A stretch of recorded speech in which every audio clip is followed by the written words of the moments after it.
Matthew chapter 15, starting in verse 21. And Jesus went away from there and withdrew to the district of Tyre and Sidon.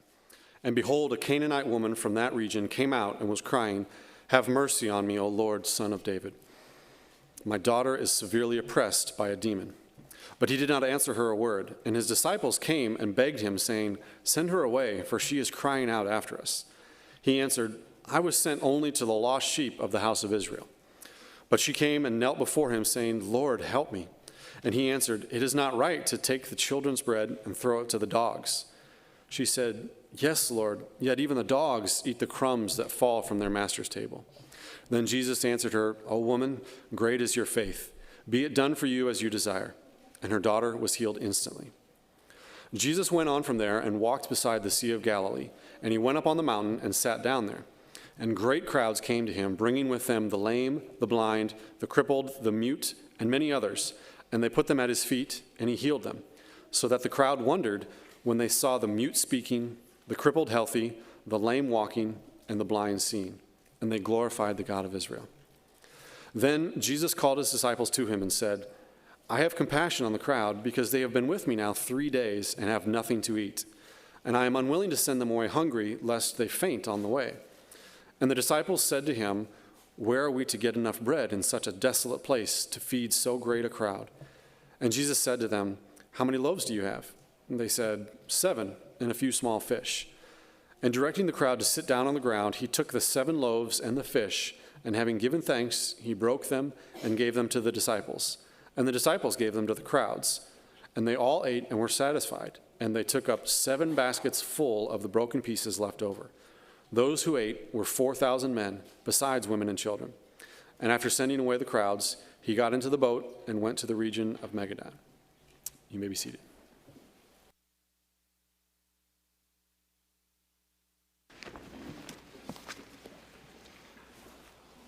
I forgot to mention, when we break up at the end of the service here into our fellowship groups, the middle schoolers and high schoolers, if you want to, instead of going with your family, Mike Sluter is going to be leading a middle school, high school group in the shelter house down the hill.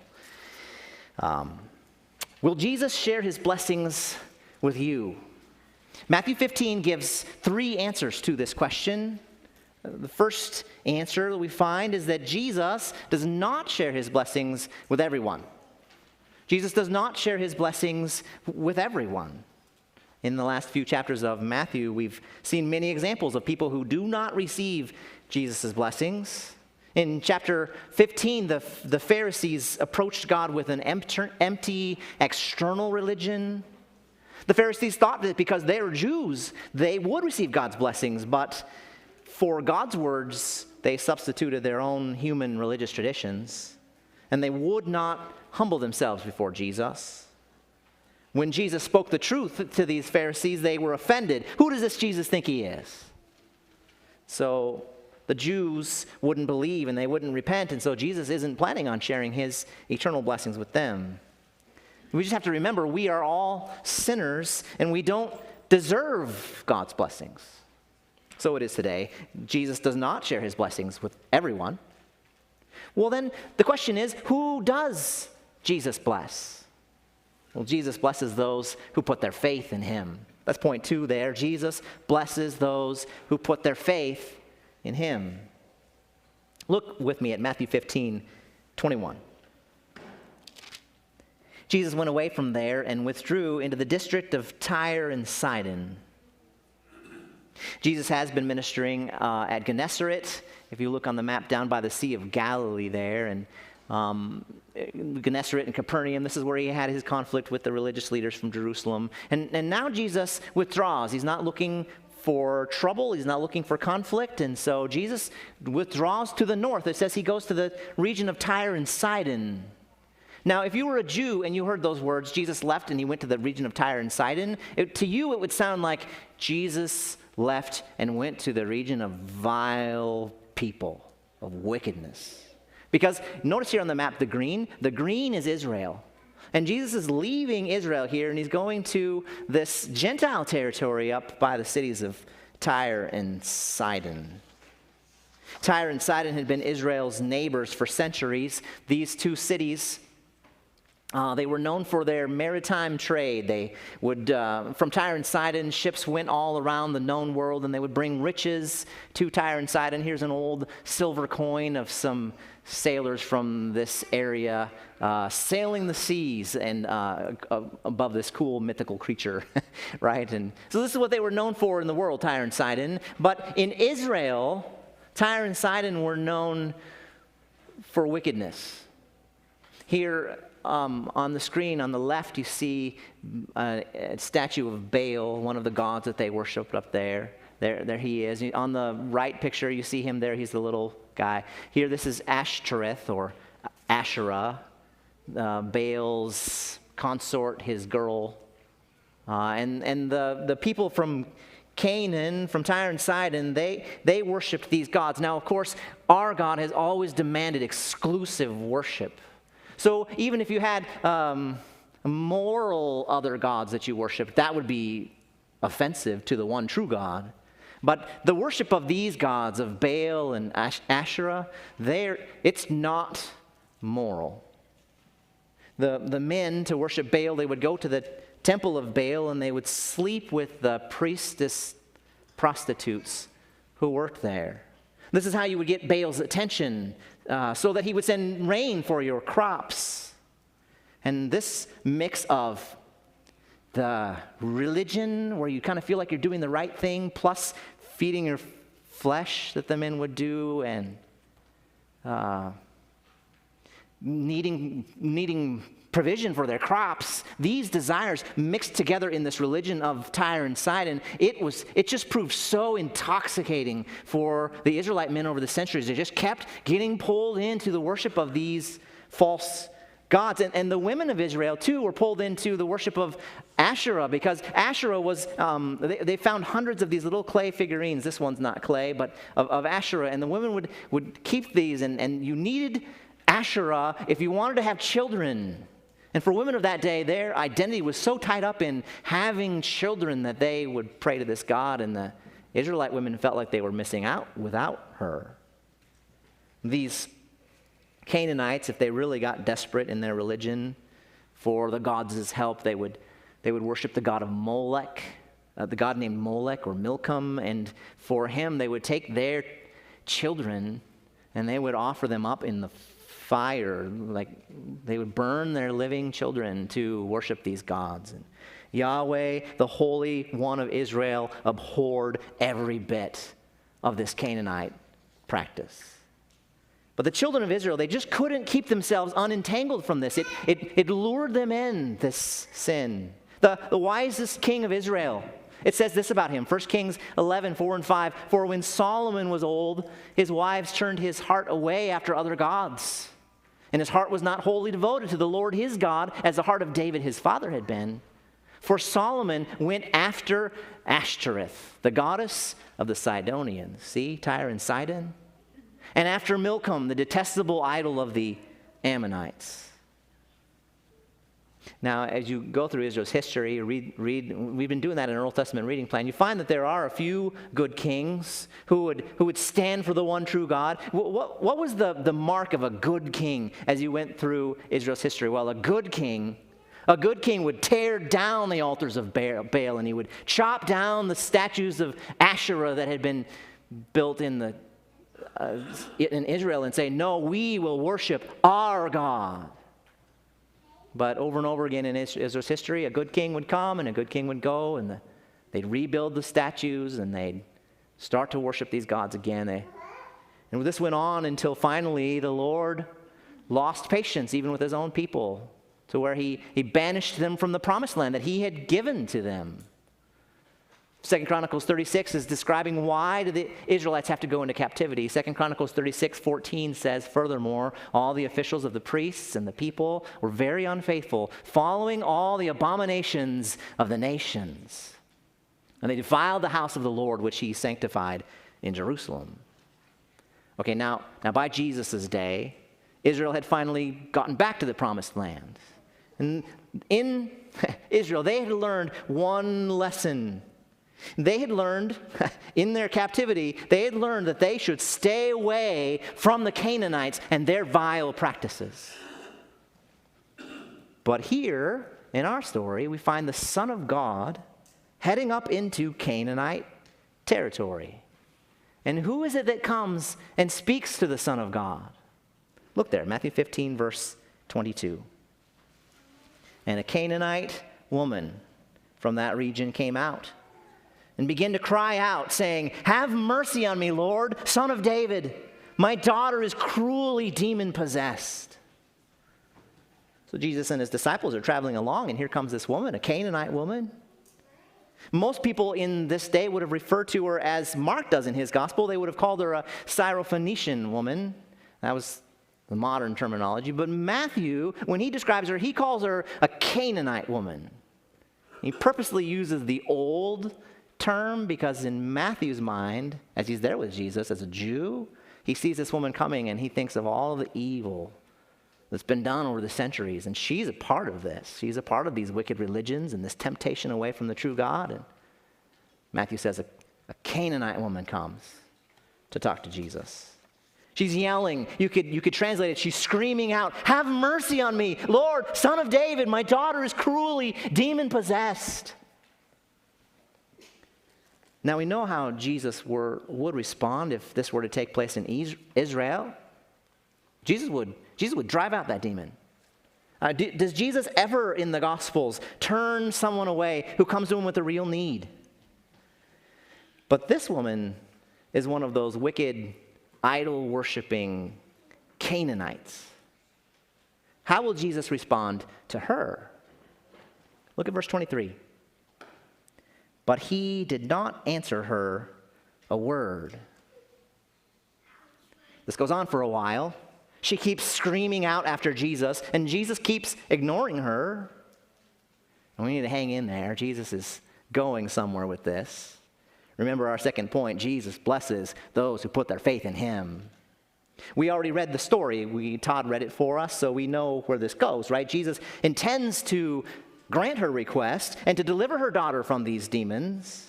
We also know at the end of this conversation, Jesus will say, "Oh woman, your faith is great." We've seen in our study of Matthew some who had no faith, like Jesus' hometown of Nazareth. We've seen in our study of Matthew some who had little faith, like Peter, who was walking on the water until he wasn't.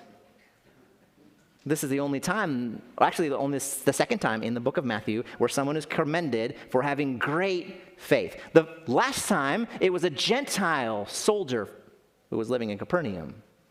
So we know how this story ends. Jesus will deliver the daughter, and he's going to hold this woman up as an example of great faith. But right now, if you're in the story and you're the woman, it doesn't seem so certain. What does great faith look like? I think Jesus means to, by holding her up as an example, he wants us to watch her and follow her example of faith.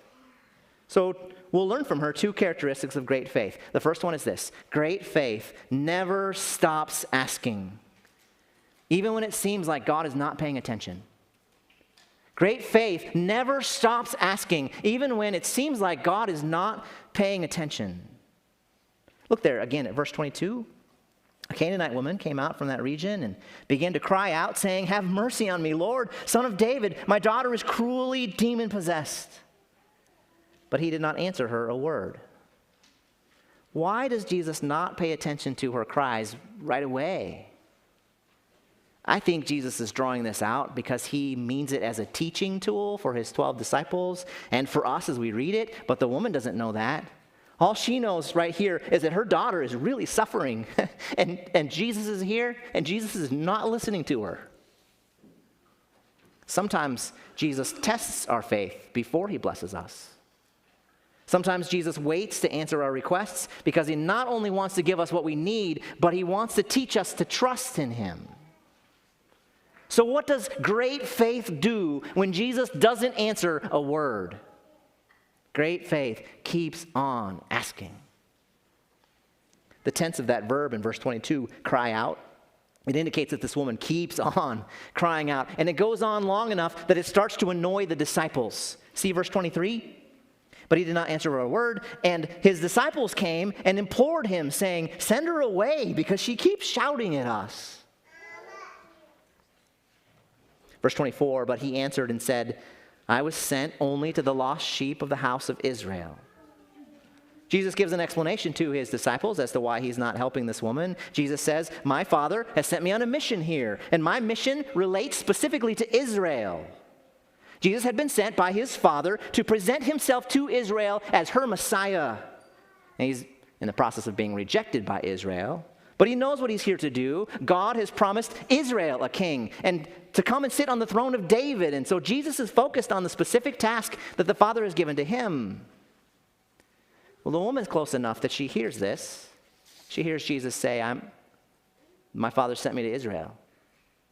So does she say, oh, well, I guess, God's working in Israel now, so maybe I'll just go back to my idols and ask them? Not a chance.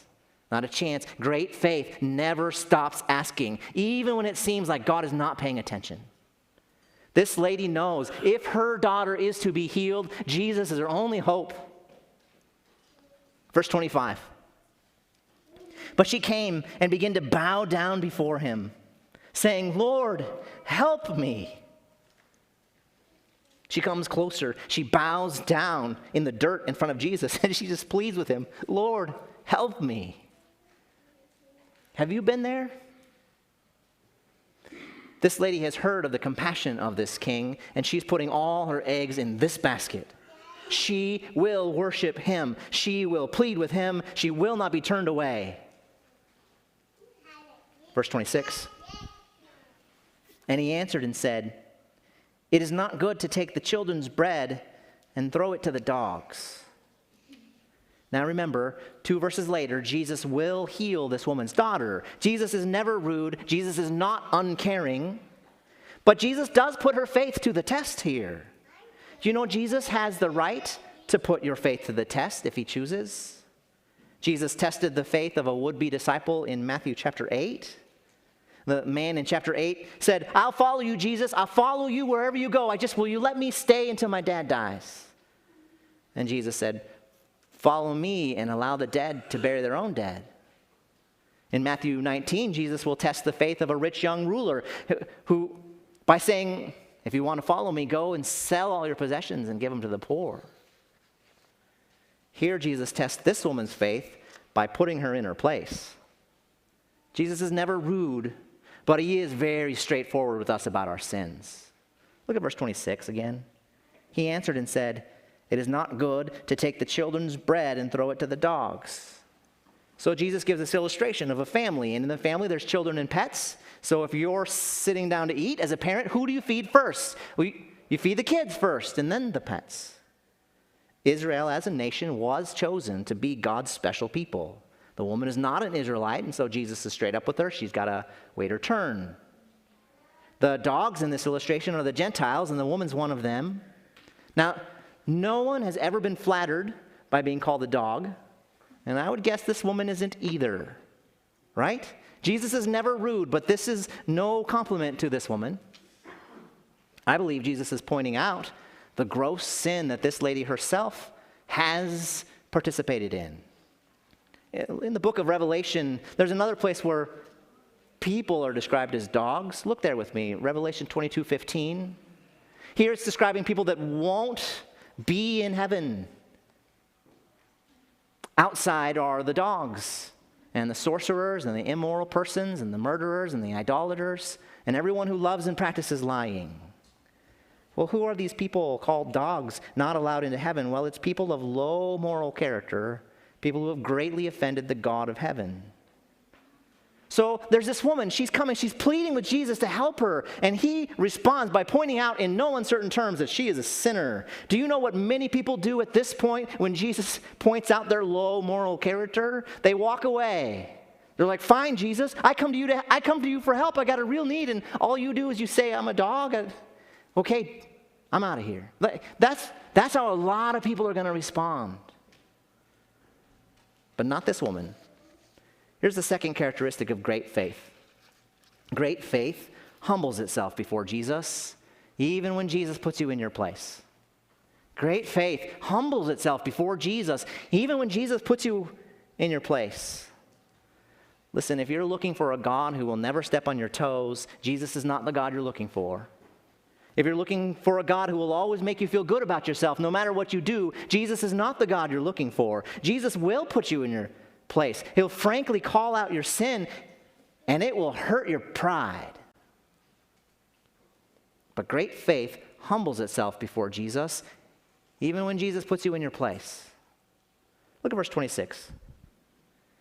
And he answered and said, "It is not good to take the children's bread and throw it to the dogs." But she said, "Yes, Lord, but even the dogs feed on the crumbs which fall from their master's table." What's this woman do when Jesus puts her in her place? She says, "You're right, Lord. You're right. I'm not an Israelite, and so I don't have first claim to your blessings. You're right, Lord. I have sinned greatly, and because of that, my place in this family is not higher than that of the family dog." Humility pleases God. But does she give up? Look at verse 27. "Yes, Lord, but even the dogs feed on the crumbs which fall from their master's table." She says, "Lord, if I'm a dog, then you are my master. Will you at least throw me some scraps after you're done feeding the kids?" Look at what Jesus says, verse 28. Then Jesus said to her, "Oh, woman, your faith is great. It shall be done for you as you wish." And her daughter was healed at once. Was Jesus reluctant to help this woman? Did he not really mean to, and she had to drag him into it? That's kind of how it seems, but how it seems is not how it is. I believe Jesus drew this out to help his disciples think this through. They're in a transition of thinking here. And who does Jesus bless? They grew up thinking, well, when the Messiah comes, the Messiah blesses the Jews. But the Jews aren't believing, and Jesus isn't blessing them. Who will Jesus bless? Well, Jesus will bless those who believe. And if you will believe, Jesus doesn't care what background you come from. So Jesus heals the Canaanite woman's daughter. Mark tells us that the woman went back home and she found the child lying on the bed, the demon having departed. But this healing of this Canaanite woman's daughter, it just opens the floodgates of Jesus blessing Canaanites in our passage. Will Jesus share his blessings with you? Yes. If you believe, Jesus blesses those who put their faith in him no matter their background. Jesus blesses those who put their faith in him no matter their background. Now, for those of you that are here in person, I know you haven't been in church for a while. Some of you, I want to make it easy, so I filled in that last blank for you. I don't want to make it too hard all at once. So that's point 3 there. No matter your background. Okay, now what we have next in Matthew, we have a couple of miracle stories that seem unnecessary for Matthew to include. Look at the first one, Matthew chapter 15, verse 29. Departing from there, Jesus went along by the Sea of Galilee, and having gone up on the mountain, he was sitting there. And large crowds came to him, bringing with them those who were lame, crippled, blind, mute, and many others. And they laid them down at his feet. Literally, it's like they threw him at his feet. And he healed them. So the crowds marveled as they saw the mute speaking, the crippled restored, and the lame walking, and the blind seeing. And they glorified the God of Israel. Now that's awesome. But, I mean, here people are bringing their friends, they're bringing their family members, and these people have significant problems. The word there that crippled, it's used later on in Matthew of someone who doesn't have a hand or a foot at all. I mean, people are coming, they're like, their flesh is mutilated. They can't, remember their friends are dropping them at Jesus' feet. Why? It's because they can't get there themselves. And Jesus is healing them all. What a thing. This is awesome. But how does it advance the storyline? I mean, just in chapter 14, we saw another situation just like this where all the people were bringing their friends to Jesus and Jesus heals them all. And so what's so special about these healings? I think what's special, why Matthew includes this here, it's who Jesus is healing. These are Canaanites. Look back in Matthew chapter 15, verse 29. You can pick this up. The Jews reading this, they'd get it right away because they know the geography and such, right? Verse 29, departing from there, Jesus went along by the Sea of Galilee, and having gone up on the mountain, he was sitting there. Okay, so on this map, they're up in Tyre and Sidon, right? And so then they come down to the Sea of Galilee. And the question is, it says that he walks along the shore of the Sea of Galilee to a mountain and he sits down. The question is, as you read Matthew, does he go down the west side of the Sea of Galilee or does he go down the east side of Galilee? He doesn't spell it out for us here. But Mark, when he tells us the same story, does spell it out for us. Mark 7:31 says, again, he went out from the region of Tyre and came through Sidon to the Sea of Galilee within the region of Decapolis. Okay, here's why this is important. Decapolis is not in the green. See? Decapolis is not in Israel. These people that are coming to Jesus and being healed here, they're like that Canaanite woman. They're Gentiles. They're sinners. They're idol worshipers. And yet everybody that comes, Jesus heals, just like he was doing on the other side of the sea for the Jews a few days ago. Okay, now we come to the next story in Matthew. It seems redundant. In Matthew 14, one chapter ago, if you were here, we studied Jesus feeding the 5,000, and it was awesome. And here, one chapter later, Jesus is going to do the same thing, and Matthew tells it with like almost the same details. There's 4,000 people. There's a different amount of bread, but let's read it. You'll recognize it because it's told with the same kind of order. Look at Matthew 15, verse 32. Okay, and Jesus called his disciples to him. They're over there in Decapolis. Jesus called his disciples to him and said, I feel compassion for the people because they have remained with me now 3 days and have nothing to eat. And I do not want to send them away hungry, for they might faint on the way. The disciples said to him, where would we get so many loaves in this desolate place to satisfy such a large crowd? And Jesus said to them, how many loaves do you have? And they said, 7 and a few small fish. And he directed the people to sit down on the ground, and he took the 7 loaves and the fish, and giving thanks, he broke them and started giving them to the disciples, and the disciples gave them to the people, and they all ate and were satisfied. And they picked up what was left over of the broken pieces, 7 large baskets full. They started with 7 pieces of bread, and now they have, after all these people ate, 7 large baskets full. And those who ate were 4,000 men besides women and children. This is great. Again, Jesus has compassion. Again, Jesus feeds thousands of people from a few loaves of bread. But apart from a few minor details, this is just like the feeding miracle he just did. And Matthew told us the whole thing in the previous chapter. Why tell us the whole story again? Well, there's a few things that are different. Let me point out one difference to you that you wouldn't get unless you look at Greek resources. Look in verse 37. Okay, so Matthew 15:37. They ate and they were satisfied. We're looking for the word baskets. They picked up what was left over, the broken pieces, and they filled 7 large baskets. Okay, here in Matthew 15, that word baskets it's the word spurus. It's a distinctively Gentile kind of basket. If you go back to the previous chapter and look up that word, in chapter 14 where it says baskets, that's the word kaphanos, which is a distinctively Jewish kind of basket. Well, why are they using different baskets? It's because it's in a different area. These are Gentiles these are Canaanites, idol worshipers that Jesus is feeding. It's not a surprise then, in the end of the first set of miracles, verse 31, the crowd marveled. They saw all these things happening, the blind seeing, and it says, and they glorified the God of Israel. Why say it that way? It's because they are not Israelites. These are foreigners, and they're glorifying the God of Israel because Israel's Messiah has come, and he's sharing the blessings with them. He's healing their sick, and he's feeding them, and all the things he was doing for the Jews, he's doing for them, and they glorified the God of Israel for opening his heart to them. I think this is the point of this whole section. After the Jews show that they won't believe, Jesus takes his disciples into Canaanite territory and shows his disciples by these miracles that he does in Canaanite land that when Jesus says, come to me, all who are weary and heavy laden, and I will give you rest, Jesus means, come to me, all who are weary and heavy laden, and I will give you rest.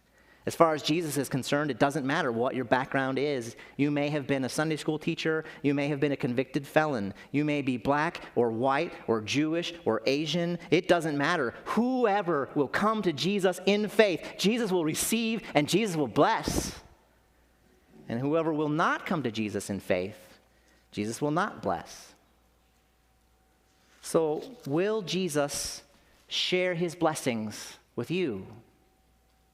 The answer is yes, if you believe. It doesn't matter who you are. If you believe, Jesus will share his blessings with you. Do you want Jesus to help you? He will. So never stop. Never stop asking for help, even if it seems like he's not paying attention. Humble yourself before him, even when he puts you in your place, because Jesus blesses those who put their faith in him. That's what we see in his actions here in Matthew 15, no matter who you are. Let's pray. God, thank you so much for your blessings to us. It's only because you shared Jesus with us that we can have your blessings at all. We deserve your wrath. We're like those Canaanites, and we've done those things that are evil, and we have offended you. And for you just to let us into your family as dogs would be way more than we deserve. And you've given us much more than that. We've come and we've believed, and you've made us your children forever. We thank you for that. God, even in our daily struggles now, the things we face day to day, will you help us to believe in you and to keep coming to you and to put our faith in you, even, Lord, while you wait to answer us sometimes. May we have faith like this Canaanite woman who just kept on asking and kept on believing and wouldn't go anywhere else. That's the kind of faith that pleases you. Will you give us that kind of trust in you? I pray these things in Jesus' name, amen. Well, this ends the online portion of our service. Thanks, everybody, for coming and joining us. If you're here in the room, at this point, we're going to dismiss. And the way we do this, we just